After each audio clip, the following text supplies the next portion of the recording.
میرا نام فردوس ہے اور میری عمر 18 سال ہے۔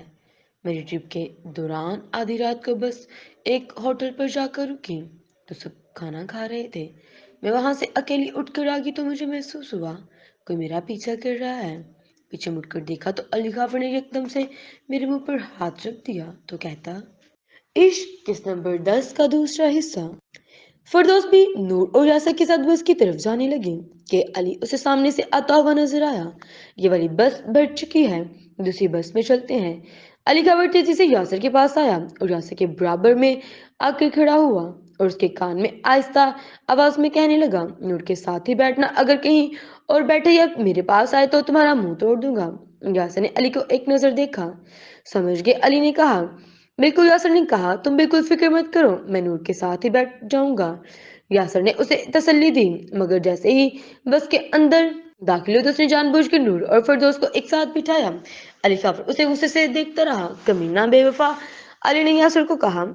یاسر خود نور کے پیچھے والی سیٹ پر رحمان کے ساتھ بیٹھ چکا تھا، جبکہ علی کو یاسر کے اوپر مزید غصہ آیا جو اپنے سارے دانت نکال کر اس کو تپا رہا تھا، جبکہ علی خافر نے صبر کا گھونٹ پیا۔ سارا راستہ یوں ہی ہنستے کھیلتے خوشی خوشی گزرتا گیا۔ مغرب کے بعد یونیورسٹی کی تمام بسیں رکی تو اسٹوڈنٹس ادھر ادھر کھانے پینے کے لیے جا چکے تھے۔ ایسے میں فردوس بس کے اندر بیٹھی رابعہ سے فون پر بات کر رہی تھی، اسے اپنے سفر کے بارے میں بتا رہی تھی۔ فردوس نے بات کرنے کے بعد فون کاٹا تو علی بس کے اندر آتا ہوا نظر آیا۔ تمہیں بھوک نہیں لگ رہی کیا؟ علی نے اسے دیکھتے ہوئے کہا، نہیں ابھی مجھے بھوک نہیں ہے، تھوڑا سا کچھ کھا لو، آگے چل کر وہاں کوئی ریسٹورینٹ نہیں ہے اور نہ ہی کسی قسم کی کوئی اور چھوٹی موٹی شاپ، پھر ڈھابا تو بہتر ہے کہ تم یہیں سے کچھ کھا لو یا پھر کھا لو۔ ویسے میں دیکھ کر آیا ہوں کہ یہاں سے 20 منٹ کے فاصلے پر ایک بہت اچھی بریانی ملتی ہے، اگر تم چاہو تو چل سکتی ہو، پارسل بھی ہو سکتا ہے کھانا۔ میں نے نور سے پوچھتی ہوں، پھر اس کے بعد دیکھتے ہیں۔ نور یاسر جانے کے لیے تیار کھڑے تھے۔ تم بتاؤ۔ اچھا ٹھیک ہے، فردوس نے کہا اور اپنا بیگ لے کر اٹھ کھڑی ہوئی۔ وہ چاروں بیٹھ کے کھانا کھانے لگے، جبکہ فردوس کو زیادہ بھوک نہیں تھی تو اس نے تھوڑا سا کھانا کھا کر باقی کھانا پیک کروا لیا تھا۔ باقی سب نے اپنا اپنا کھانا ختم کیا تو پھر ان سب نے مل کر چائے پی، جبکہ فردوس خاموشی خاموشی سے بیٹھی ہوئی تھی جیسے کسی گہری سوچ میں ہوں۔ علی خابر نے ایک نظر اسے دیکھا، فردوس تم کون سی جگہ میں مری میں سب سے زیادہ پسند کرتی ہو؟ علی نے فردوس کو دیکھتے ہوئے کہہ رہا تھا۔ علی کی آواز پر فردوس نے چونک کر ایک نظر علی کو دیکھا، کیا وہ کچھ اور سوچ رہی تھی؟ فردوس نے اس کی بات پر زیادہ توجہ نہیں دی تھی۔ علی نے ایک بار پھر اپنا سوال دہرایا، میں مری گئی وہاں، بس وہاں کی جگہوں کے بارے میں سنا ہے اور تصویریں دیکھی ہیں، سب کہتے ہیں کہ بہت ہی خوبصورت جگہ ہے۔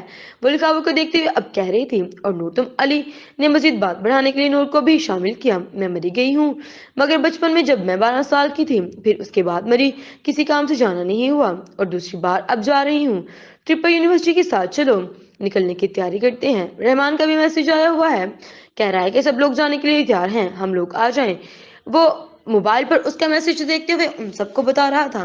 وہ چاروں جانے کے لیے اکٹھے کھڑے گئے اور ریسٹورانٹ سے باہر جانے لگے۔ یاسر اور نور واک کرتے کرتے ان دونوں سے آگے نکل گئے، جبکہ فردوس اور علی ایک دوسرے سے ایک یا دو قدموں کی دوری پر تھے۔ علی خافر نے اپنی رفتار فردوس کی طرح کر دی، وہ مستقل کچھ سوچتے ہوئے بار بار اپنے فون کی طرف دیکھ رہی تھی جیسے کسی کی کال یا میسج کا انتظار ہو۔ علی خافر نے اسے دوبارہ سے دیکھا، نیلے رنگ کے لباس والی لڑکی بے حد اداسی لگ رہی تھی، اس کے کانوں میں وہی خوبصورت ایئر رنگز تھے جو علی خافر کو بہت پسند تھے۔ بہت پیاری لگ رہی ہو، علی خافر نے فردوس کو دیکھتے ہوئے کہا تو فردوس نے ایک نظر دیکھا اور پھر خاموشی سے دوبارہ چلنے لگی۔ وہ علی خافر کی بات کا جواب دیے بغیر ہی اس کے آگے جانے لگی کہ علی نے اسے پکارا، فیری، میرا مطلب فردوس۔ فردوس نے گردن موڑ کر اس کی طرف دیکھا تو وہ وہیں کھڑا اسے دیکھ رہا تھا۔ یاسر اور نور ان سے تھوڑا سا آگے جا چکے تھے۔ کیا ہوا؟ میں کافی دیر سے نوٹ کر رہا ہوں، تم پریشان ہو، اگر کوئی چیز تمہیں پریشان کر رہی ہے تو تم مجھ سے شیئر کر سکتی ہو، علی خافر بہت نرم سی آواز میں اسے دیکھتے ہوئے کہہ رہا تھا۔ فردوس نے گردن موڑ کر علی خافر کو دیکھا، کیا اس کی ماں کے علاوہ بھی دنیا میں کوئی اور انسان تھا جو اس کا چہرہ پڑھنے کی طاقت رکھتا تھا، جس کی آنکھوں میں موجود اس کے اداسی دیکھ سکتا تھا؟ کچھ دیر کے لیے وہ علی خافر کو دیکھتی رہ گئی، سوائے فردوس کی ماں کے کوئی اسے نہیں سمجھ سکتا تھا، کوئی اسے نہیں جان سکتا تھا، مگر علی اور اس کے چہرے کو دیکھ کر اس کے اندر کا حال اسے بتا رہا تھا۔ وہ واقعی پریشان تھی، رضا کی وجہ سے، اور وہ بار بار فون پر بھی رضا کی وجہ سے ہی دیکھ رہی تھی کہ شاید میرے با کو ایک بار میرا خیال آ جائے، کوئی ایک مختصر پیغام میرے نام بھیج دے کہ میں خیال سے جاؤں، کوئی دعا، یا صرف یہی کہہ دے کہ جب خیریت سے پہنچ جاؤں تو مجھے بتا دینا۔ مگر افسوس، رضا کی طرف سے ایسا کوئی پیغام موصول نہیں ہوا۔